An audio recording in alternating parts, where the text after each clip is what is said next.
A'udzu billahi minasyaitonir rajim. Bismillahirrahmanirrahim. Alhamdulillahi rabbil alamin wassalatu wassalamu ala asyrafil anbiya'i wal mursalin sayyidil awwalina wal akhirin sayyidina wa maulana Muhammadinil amin wa alihi tahirin was sahabati ajma'in wat tabi'in wa tabi'it tabi'ina lahum bi ihsanin ila yaumiddin. Amma ba'du. Para bapak, para ibu, sederek sedaya hadirin jamaah Masjid Syukri Adnan Sitokepung Buduran Sidoarjo yang dirahmati Allah Subhanahu wa taala. Alhamdulillahirabbil alamin. Melanjutkan ngaji fikih damel panduan kitab Masailut Ta'lim atau dikenal dengan Al-Muqaddimah Al-Hadramiyah. Sekarang faslun yusannus siwaku fi kulli halin. Yusannu disunnahno apa as-siwaku siwakan. Kalau sekarang kita menyebutnya sikatan gosok gigi. Fi kulli halin ing dalam saben-saben tingkah. Tapi di dalam Islam lebih khusus lagi.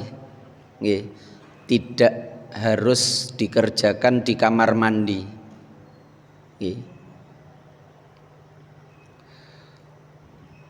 Rasulullah sallallahu alaihi wasallam menyatakan laula an asyqa ala ummati la amartuhum bisiwaki inda kulli sholatin. Seandainya saja tidak karena khawatir aku ini memberatkan kepada umatku, maka niscaya aku wajibkan siwak itu, sikatan itu setiap mau sholat.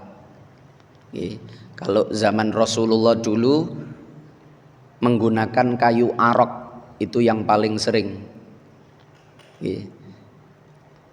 Kayu arok dulu oleh-oleh haji umroh. Sekarang wonge tambah soge, oleh-oleh nek kayu arok walah mek ngene tok nonton.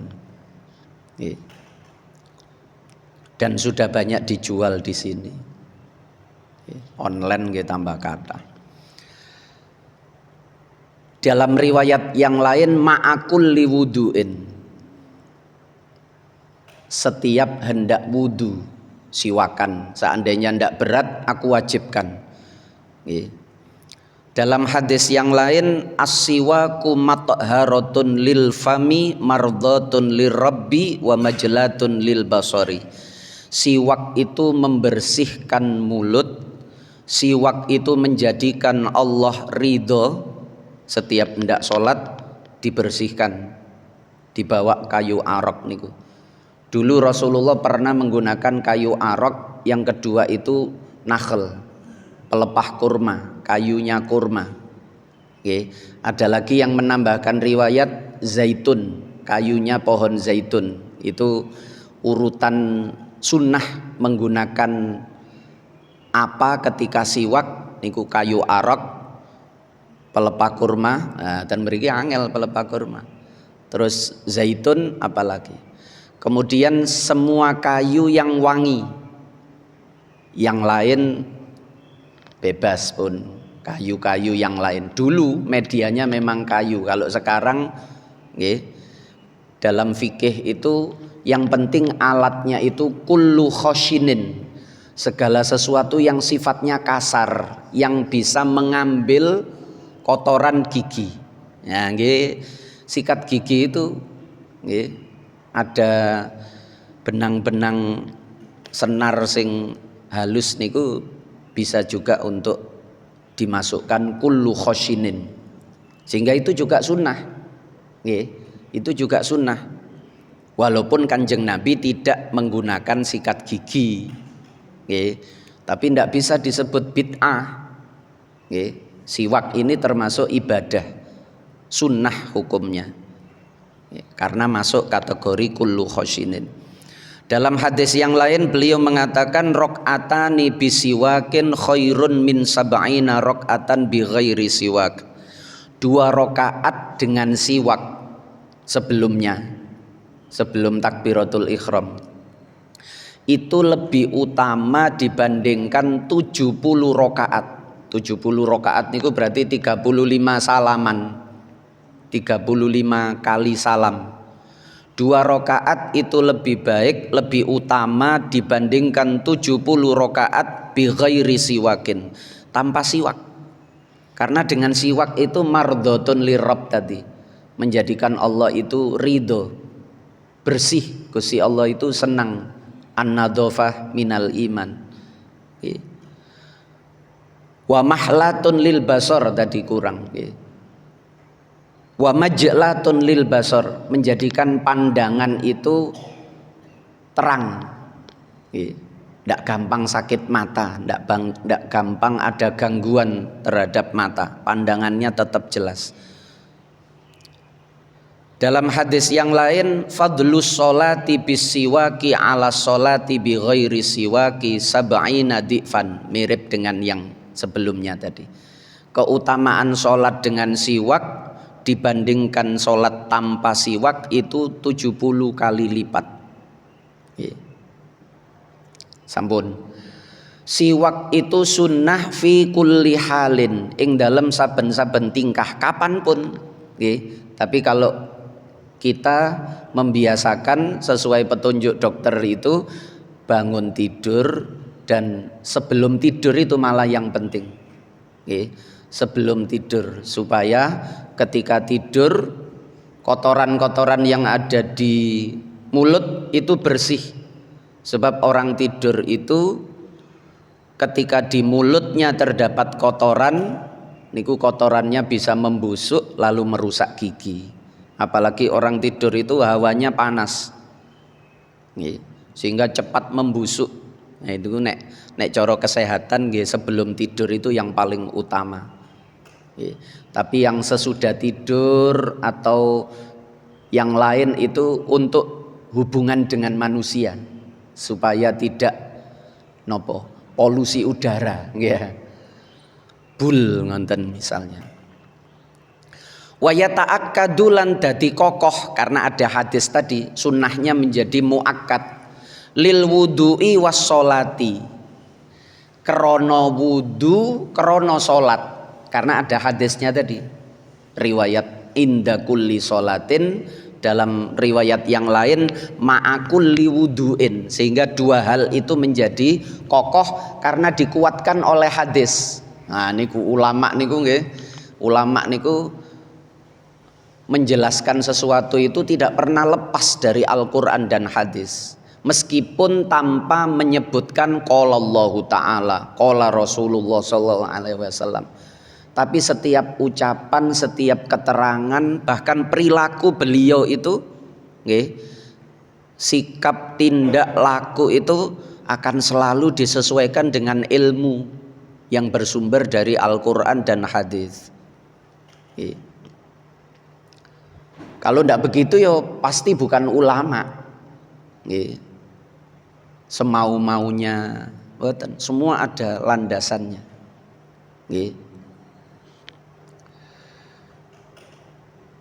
Termasuk niki lho, waktunya imsak. Nah niku sing gak ngerti mosok ono zaman Kanjeng Nabi imsak. Loh, kok ngono cara berpikirnya? Itu dalam riwayatnya sahabat Zaid bin Sabit. Zaid bin Sabit itu anak angkatnya Rasulullah. Dulu budaknya Sayyidah Khadijah, ketika menikah dengan Rasulullah oleh Khadijah dihadiahkan.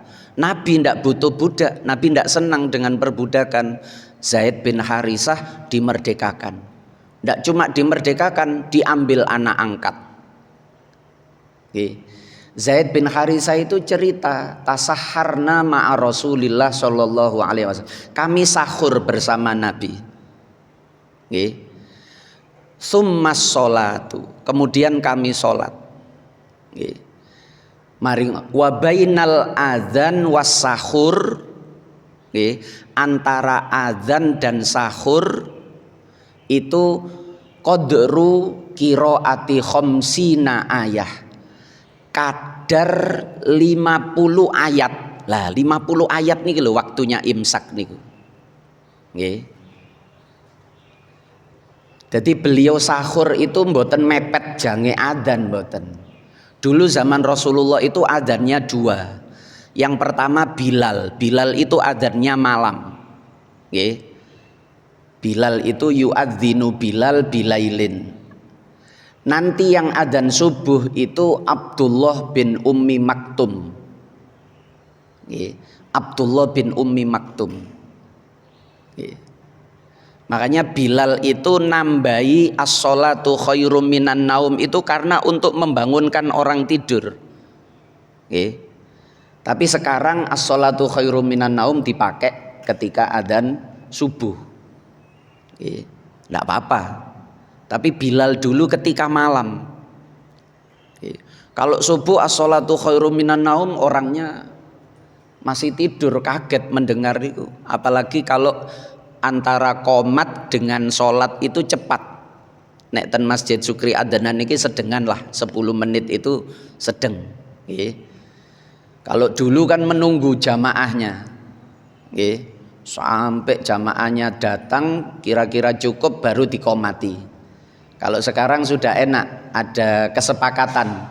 Sebab kadang-kadang nek kesuwen niku nggih sakno sing ngenteni nduk masjid, nggih. Wis dinteni suwe sing dinteni gak teko-teko. Nggih.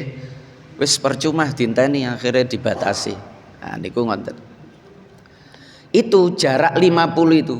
50 ayat itu kalau di Mesir itu kalau di sini 10 menit. Jenengan coba saja baca ayat kira-kira 50 ayat itu berapa menit. Itu hadisnya begitu. Jadi antara sahur dengan adzan subuh maksudnya. Itu jaraknya 50 menit. Kok 50 menit? Astagfirullah. 50 ayat. Qadru qiraati khamsina ayah. Kadar membaca 50 ayat. Nah, niku kari moncone yok nopo nek moncone cepet apalagi ayatnya juz akhir 29 30 niku ayatnya pendek-pendek.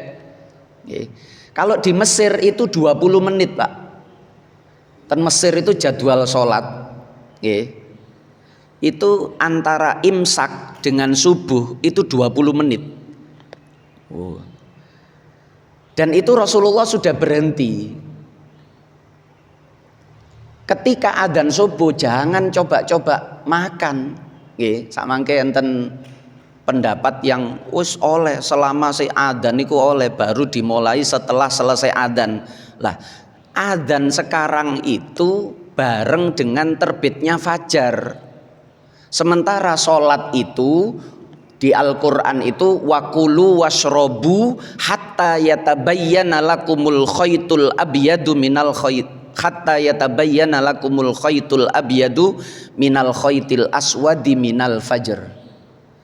Silahkan makan minum sampai ada jelas perbedaan garis putih dengan garis merah, garis hitam di ufuk sebelah timur. Maksudnya fajar sodik nih. Bahasa Al-Quran itu hatta yatabayyana lakumul khaytul abyadu minal khaytil aswadi minal fajr. Nah niku minal fajr itu yakni fajar. Jadi puasa niku patokane sakjane mboten adzan. Karena adzan itu bisa tidak jelas tergantung muadzinnya. Kalau muadzinnya ngelindur tangi turu langsung delok jam ternyata jamnya kecepatan. Langsung adzan nggih. Atau muadzinnya itu tertidur orang makan durung adzan tenang aja. Nah, jadi asalnya itu terbitnya fajar. Lah sekarang enak sudah ada jadwal waktu sholat itu fajar kita tinggal melihat jadwalnya. Lah sebelum fajar itu kubailal fajri bahasanya di kitab fikih itu. Sebelum sedikit fajar itu harus berhenti. Karena di situ dimulainya puasa itu hatta yatabayyana lakumul khaytul abyadu minal khaytil aswadi minal fajr.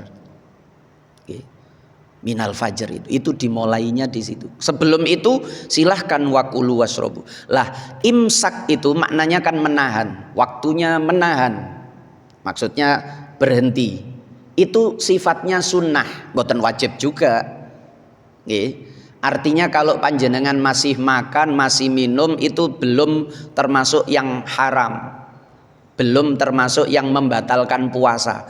Itu sebaiknya yang dilakukan Rasulullah 50 ayat sebelum adzan subuh niku. Itu sebaiknya, disunnahkan dalam fikih itu sunnah. Waktunya imsak itu sunnah.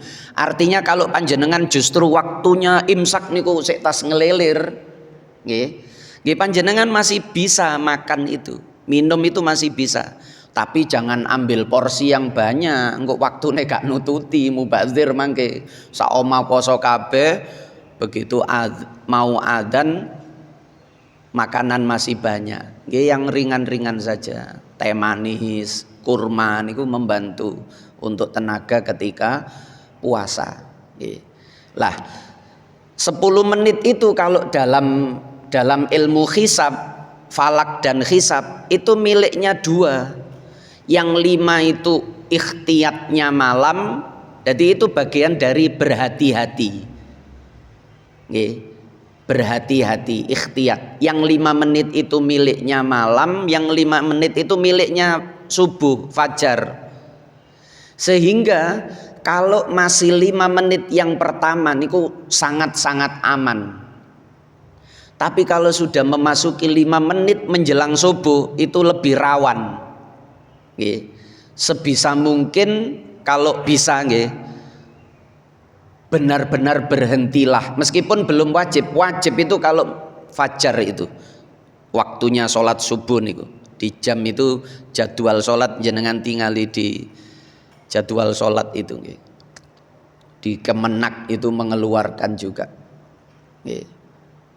Kan Google niku wonten subuh hari ini Sidoarjo. Nah niku mangke kelihatan. Lah di situ sebelum menit itu panjenengan harus berhenti. Kalau masih makan, lah niku rusak puasanya niku. Nggih. Kalau dalam mazhab Hanafi itu hanya wajib qodok saja. Artinya puasanya tidak sah, hanya nanti wajib qodok. Kalau dalam mazhab Syafi'i ditambah wajib imsak juga karena dia ceroboh. Nggih. Wajib imsak itu bagaimana? Dia hari itu tetap tidak boleh makan minum sampai maghrib seperti orang lain yang berpuasa, tapi nanti wajib qodok. Bukan berarti kalau disebut puasanya batal itu berarti makan minum semaunya. Karena dia taklif, mukallaf. Pada hari itu Ramadan dia sudah balik, berakal, tidak sakit, bukan musafir, maka dia wajib. Lah tapi mangan nih. Setelah adzan malah makan nih. Lah itu karena kecerobohan atau karena kesengajaan, sengaja ndak puasa. Niku juga dia harus imsak. Kalau dalam mazhab Syafi'i tambah satu lagi. Karena dia wajib puasa, statusnya itu orang yang terkenai kewajiban puasa. Maka meskipun puasanya ndak sah, dia harus tetap melakukan itu, tapi nanti tetap diqodok. Niku nek mazhab Syafi'i, nek mazhab Hanafi qodok saja. Berarti hari itu boleh makan. Nggih. Padahal diwajibkan puasa, padahal bulan Ramadan harus berpuasa. Niku nek mazhab Syafi'i imsak. Pun niku ngoten. Jadi ulama mengatakan wa yata'akkadu lil wudu'i was sholati itu karena ada hadisnya tadi yang saya baca tadi. Nah, ten mriki mboten dicantumno kula nggawa ten mriki. Jadi maksud saya supaya kita itu maca kitab kok gak ono hadise, gak ono dalile lah. Niku dikira ulama niku ketika mencantumkan sesuatu apalagi terkait hukum, nggih, itu tidak ada landasan dasar niku mboten. Nggih. Ada semuanya. Likulli ikhramin krana saben-saben takbiratul ihram. Nggih,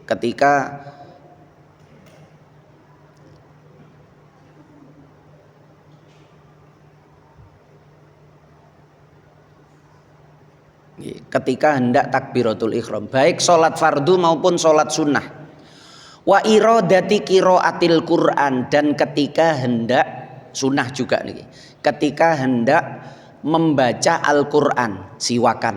Karena yang dibaca ini kalamnya Allah, firmannya Allah.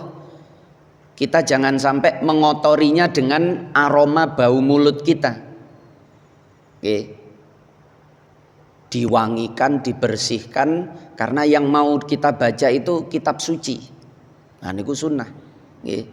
Wal hadisi, bahkan ketika hendak membaca hadis, siwakan dulu karena ini kalam napa sabdanya Rasul yang suci, Rasulullah yang dicintai Allah.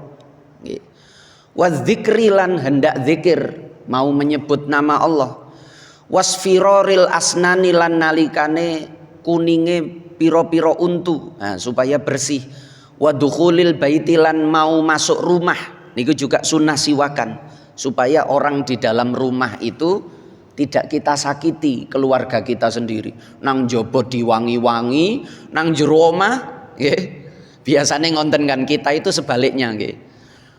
Ibu-ibu niku nek nang jobo niku pakaiane sing paling apik, pacaane sing paling apik. Tapi kalau di rumah ala kadarnya. Padahal yang di rumah itu yang harus coron jobo niku fardu kifayah, jero niku fardu ain. Coron jobo niku sunnah kifayah, dalam itu sunnah ain. Keluarga itu lebih diutamakan. Nggih. Ku anfusakum itu wa ahlikum dulu. Diri kalian baru kemudian keluarga. Keluarga itu nomor satu. Oke, maka disunahkan juga setiap mau masuk rumah, wa dukhulil bait wal qiyami minan naum, lah itu yang biasa kita. Lan nalikane bangkit, bangun, minan naumi, saking turu, itu juga wayata akadu, sunnahnya menjadi lebih kuat, lebih disunahkan lagi. Wa iradatin naum, lah niku ada juga di dalam fikih. Coro kesehatan ketika hendak tidur, dalam fikih juga wa iradatin naum, mau tidur. Ya karena faktor menjaga kesehatan itu juga bagian dari ajaran agama. Oke. Sebab modal kita beribadah yang sempurna itu ya kalau kita sehat. Kalau ndak sehat ndak bisa sempurna. Walaupun tetap ibadah, bukan berarti kalau ndak sehat ndak ibadah. Walikulli halin yataghayyaru fihil fam, lan saben-saben tingkah yataghayyaru kang owah berubah opo alfamu, mulut. Di setiap kondisi ketika mulut ini berubah, entah karena diam lama itu mulut berubah, atau karena makan sesuatu, mangan pete, mangan jengkol, nggih. Itu juga membuat bau mulut berubah. Pada saat itu disunnahkan coro agama niku, disunnahkan untuk siwak, langsung sikat gigi dengan pasta. Nah, wa yukrahu, nah niki yang terkait dengan puasa. Wa yukrahu, lan dimakruhno lis-shaimi kedue wong kang poso. Makruh mboten haram. Makruh itu boleh tapi tidak baik. Jelek tapi tidak sampai berdosa. Nggih. Jelek tapi tidak berdosa. Cara poso niku mboten sampai mbatalno poso. Asalkan dipastikan tidak ada sesuatu yang masuk ke dalam perut, rongga leher, rongga tenggorokan. Nggih. Ba'da zawali, makruhnya itu ba'da zawal. Nggih. Kalau pagi misalnya jenengan siwakan atau sikatan tidak apa-apa. Tapi hati-hati juga, apalagi pasta gigi itu ada aroma, ada rasa. Kayu arok juga ada wangi-wanginya. Ada wangi-wanginya, ada rasa-rasanya. Tidak makruh kalau pagi asalkan kita hati-hati. Coro kayu arok jangan sampai ada nopo serpian atau selilit-selilit kayu yang masuk. Ada yang sobek atau napa kayune ana sing grimpis masuk terus tertelan nggih niku saged batal puasanya. Niki yang dimaksud siwakannya yang tanpa ada efek masuk ke dalam itu kalau sebelum zawal. Zawal itu bergesernya matahari dari titik tengah, bergeser 4 menit itu namanya zawal. Waktu duhur itu namanya zawal. Duhur itu dimulai dari zawal. Zawal itu 4 menit setelah istiwa. Istiwa itu matahari tepat di atas kepala, tidak ada bayangan ke barat maupun ke timur. Oke. Kalau utara selatan tidak apa-apa karena matahari itu kadang janubi, selatan kadang shimali, terutama bagi orang-orang yang ada di garis tengah, khotul istiwa. Orang Indonesia bilang katulistiwa. Itu dari bahasa Arab, khotul istiwa.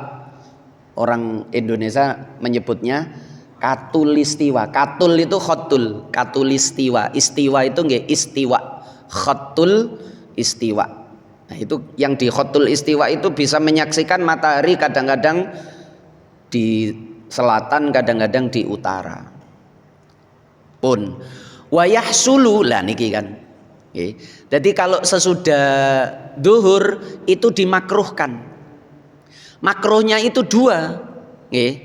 Yang pertama karena hadis nikola khulufu fammis shaimi atyabu indallah min rihil miski. Biasanya ulama fikih menampilkan ini. Bau basin, bau tidak sedapnya mulut orang yang berpuasa itu bagi Allah lebih wangi daripada minyak misik. Sabdanya baginda Nabi. Lah, ini setelah zawal itu bau mulut semakin berubah, semakin khuluf. Niki ulama fikih berdasarkan teks ini maka jangan dihilangkan. Kalau dihilangkan padahal itu lebih wangi daripada misik menurut Allah. Cuma versi ini kalau diterangkan dan orang memahami secara keliru, niku mangke dikira, oh berarti poso iku dikongkon basin-basinan mulute. Tambah basin tambah disenengi Allah. Nggih mboten ngonten. Nggih. Maksud hadis itu sebenarnya kita itu ketika diperintahkan puasa jangan menjadikan kita kendo, malas atau enggan tidak mau berpuasa hanya dengan alasan wah saya tidak suka bau mulut saya tidak enak kalau puasa itu, makanya saya tidak senang puasa karena saya pekerjaannya itu bertemu dengan konsumen. Oke. Saya itu humas, saya itu nopo marketing misalnya, harus bertemu. Wah, kalau bau mulut saya begini nanti pelanggan saya lari semua. Itu jangan dijadikan alasan karena puasa itu kan illa saum fa innahu li wa ana ajzi bihi. Kita puasa itu karena Allah. Ya itu yang lebih kita dahulukan dan itu menurut Allah lebih wangi daripada misik. Itu asalnya begitu. Oke. Yang kedua, niki yang lebih rasional karena fikih itu dalilnya naqli dan akli. Naqli itu Al-Quran, hadis, ijma' qiyas. Akli itu nalar fikihnya niku. Nggih. Qiyas itu nalar fikihnya itu. Nggih.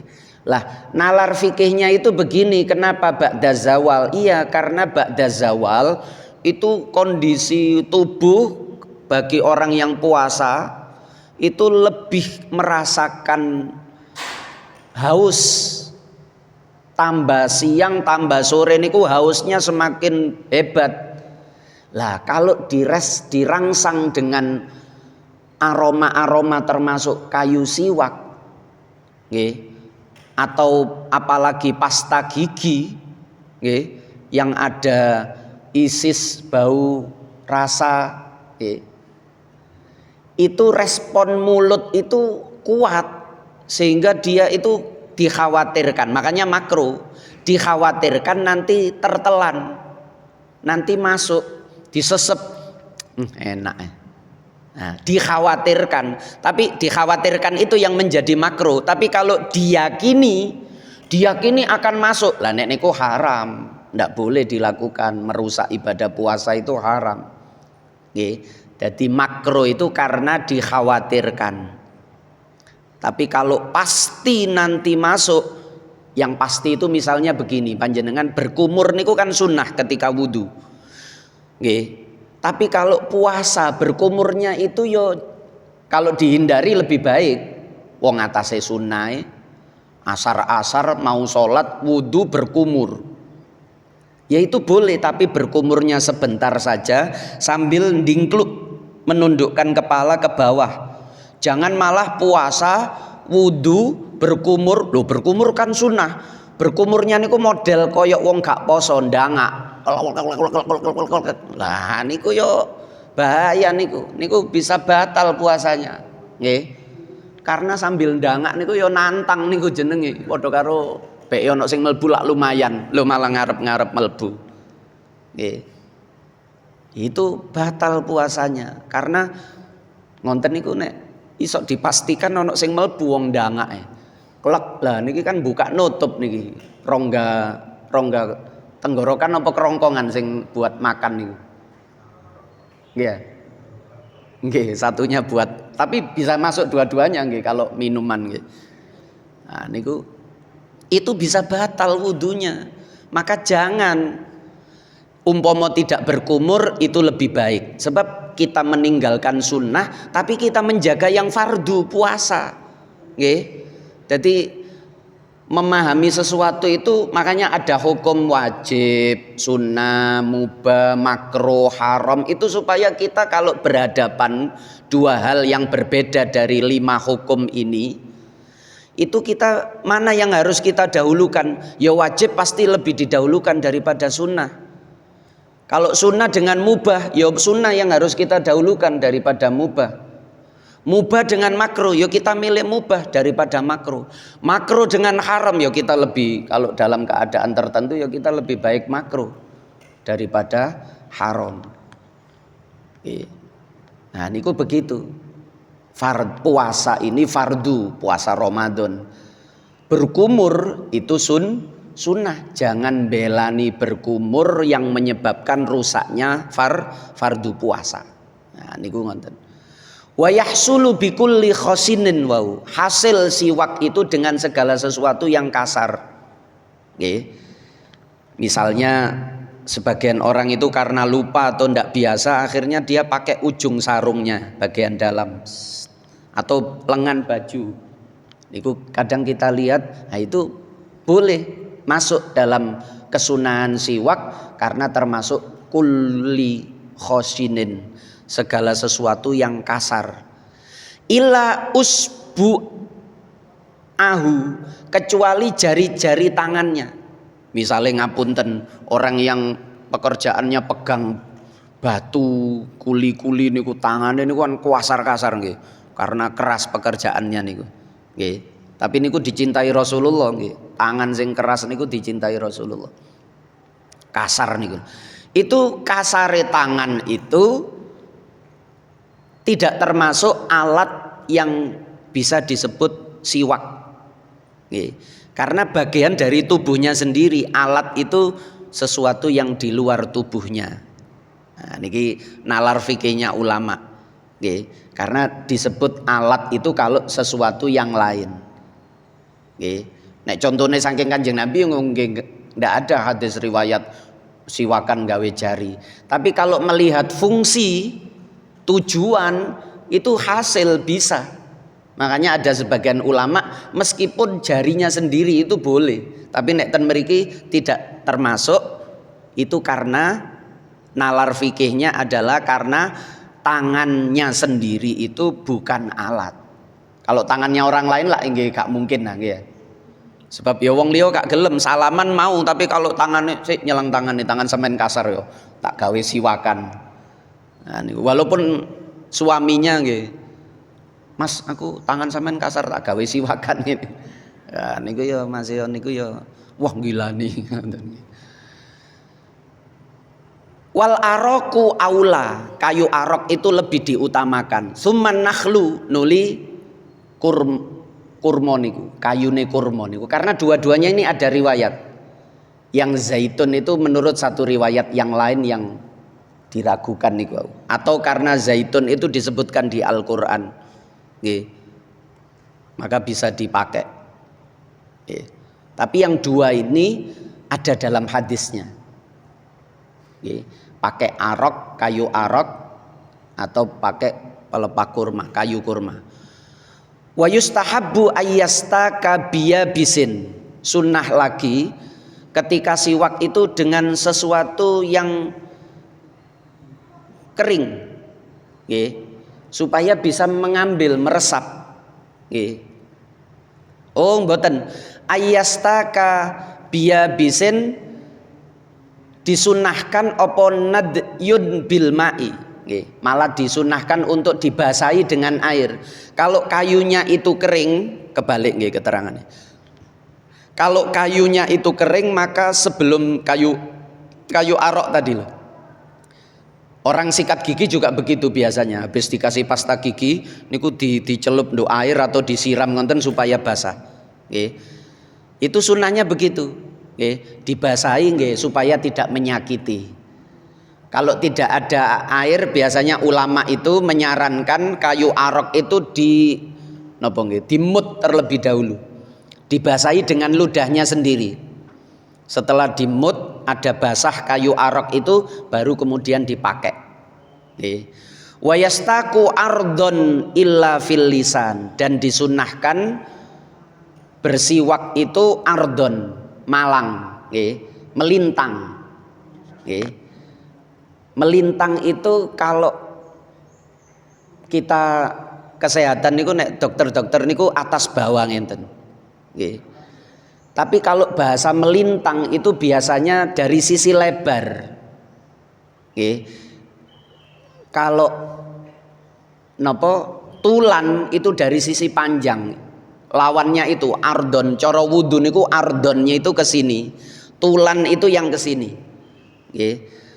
Wahaddul wajhi, tulan batas wajah dari segi panjang, tulan itu yang paling panjang. Karena wajah itu biasanya lebih panjang atas bawah daripada kanan kiri biasanya. Tapi ada orang yang wajahnya itu sama saja dari atas bawah, dari kanan kiri. Wah niki kula niki tambah lemu iku kanan kiri nggih iso sama antara atas bawah. Nah, itu biasanya begitu tulan itu. Lah niki kalau menyebut ardon berarti sama. Ardon itu berarti sisi lebar. Kalau gigi itu panjangnya ke sini, bentuk gigi itu memanjang sini, ini lebarnya. Nah, ini berarti atas bawah, atas bawah. Illa fil lisan, kecuali lesan. Kalau lesan dari panjangnya. Jadi sekarang itu kan ada juga pembersih lidah itu ya. Nah, itu di dalam fikih juga ada. Siwakan untuk membersihkan lidah itu, dikerok lidahnya itu. Nah, itu memanjang dari dalam keluar. Itu sisi panjangnya, bukan ardon, bukan kanan kiri, bukan sisi lebarnya, tapi sisi panjangnya.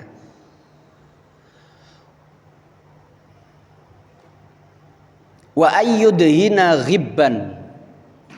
Oh niki di luar siwak niki, tapi termasuk kebersihan. Nggih. Nah, niku monten sampun.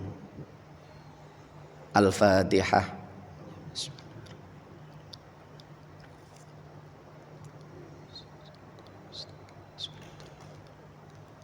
Ghairil maghdubi alaihim waladdallin. Nggih, barangkali ada yang ditanyakan, monggo. Nggih, Mas. Waalaikumsalam. Nggih, Pak.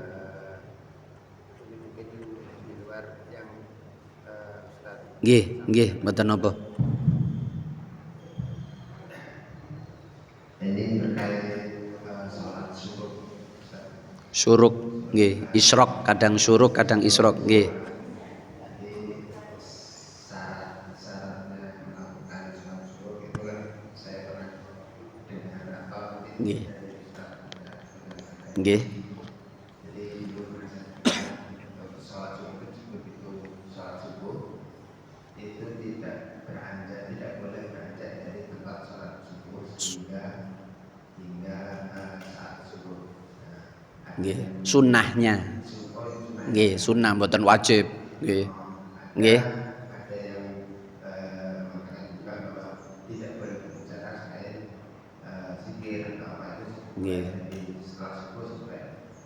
Nggih. Sampai sebelum ada bulan apa-apa tetap Nggih. yang penting masih di masjid. Nah itu insya Allah itu yang saya tanyakan masyarakat. Nggih. Waalaikumsalam.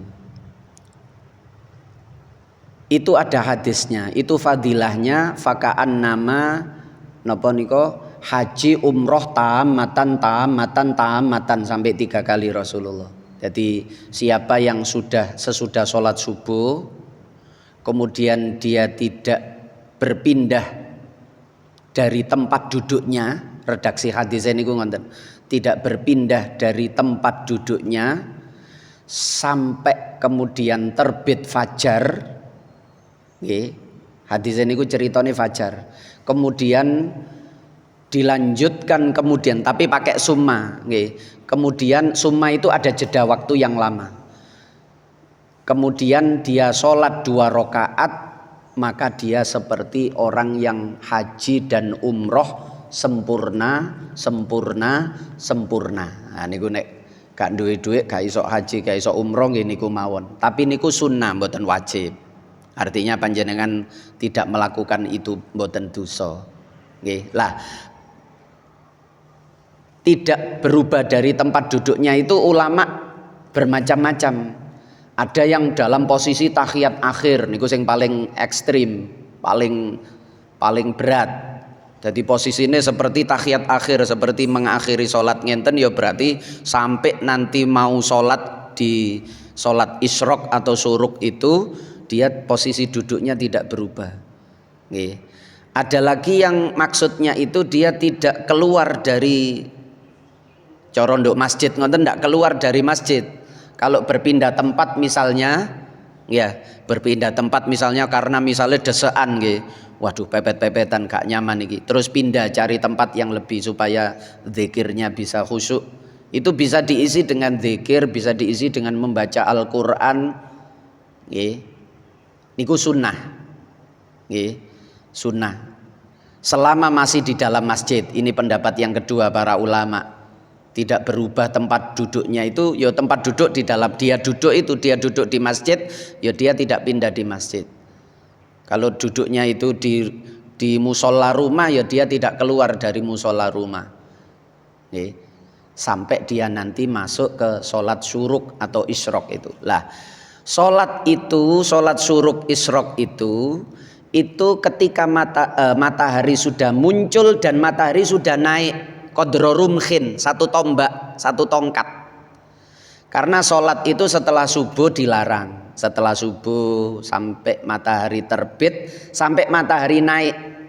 Lah isyraq dengan awal duha itu sama. Jadi panjenengan nek kepingin ro kapan dimulai isyraq, itu panjenengan lihat jadwal duha hari ini. Nggih. Kalau sekarang itu 5.52 nopo malah ndak sampai 50 nggih.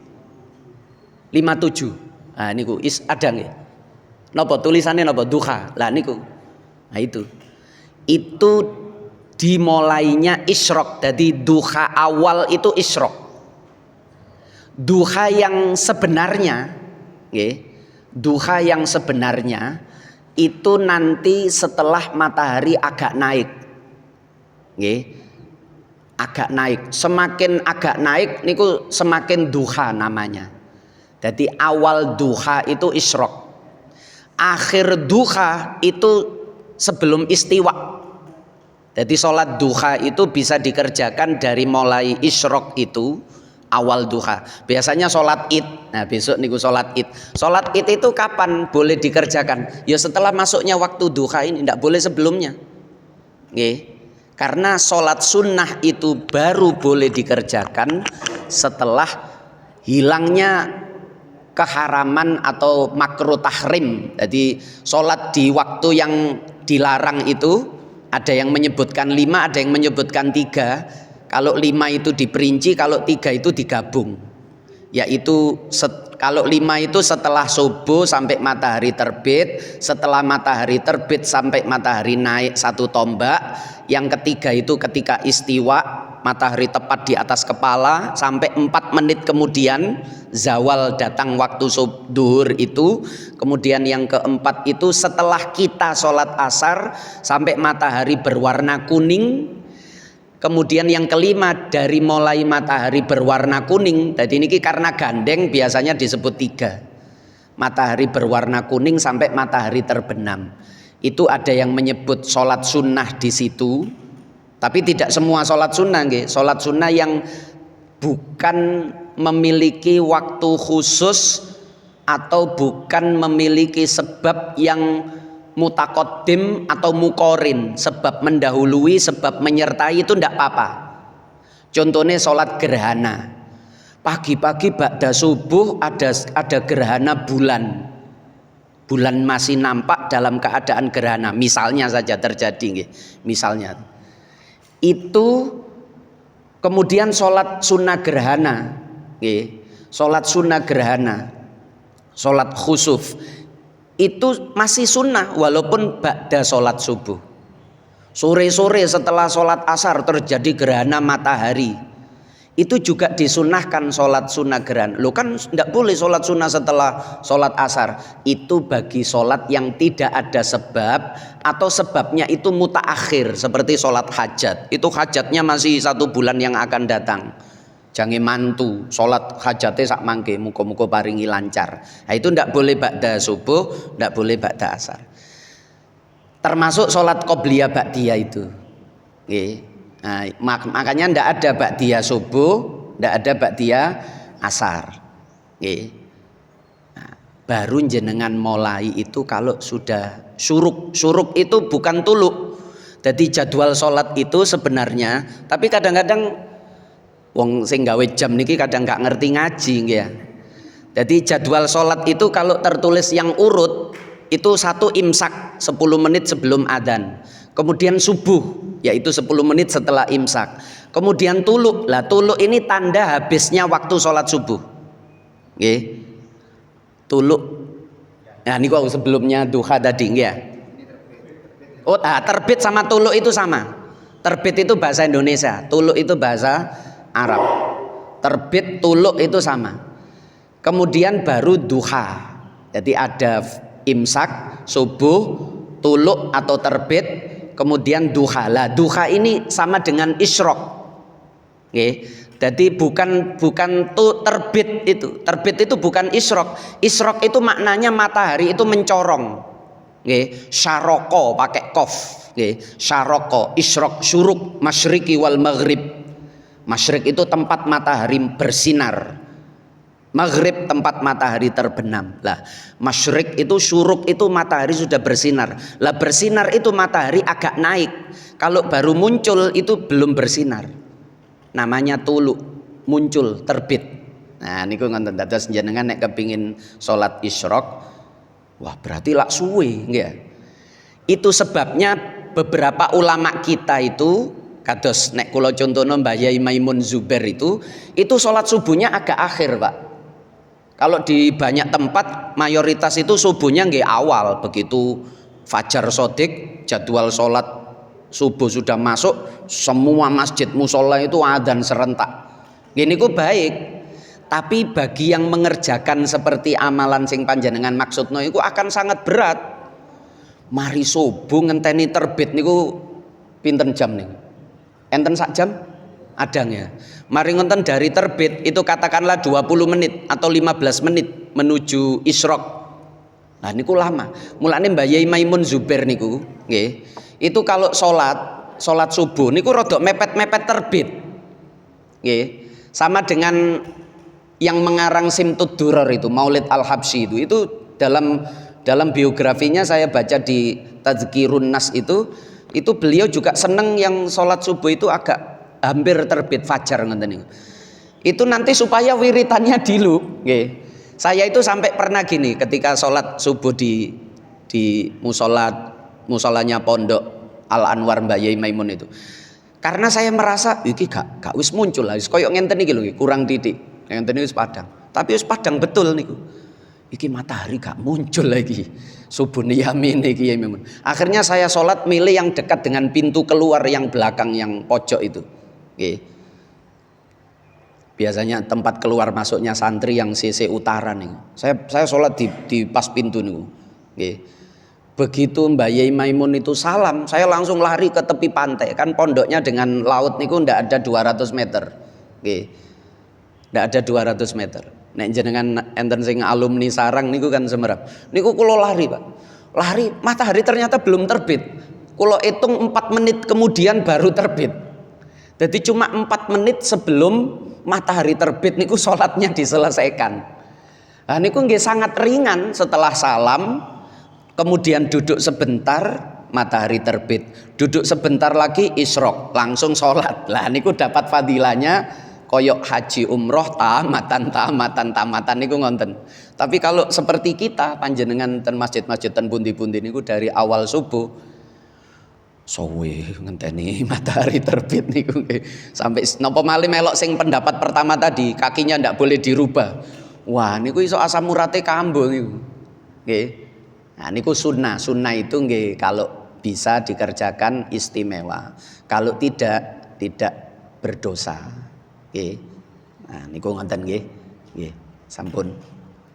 Maulaya salli wa sallim daiman abada ala habibika khairil khalqi kullihim wal habibul ladzi turja syafa'atuhu likulli haulim minal ahwali muqtahimi ya rabbi bil mustafa balligh maqasidana waghfir lana ma madha ya wasi'al karami ya arhamar rahimin ya arhamar rahimin ya arhamar rahimin farij 'alal muslimin.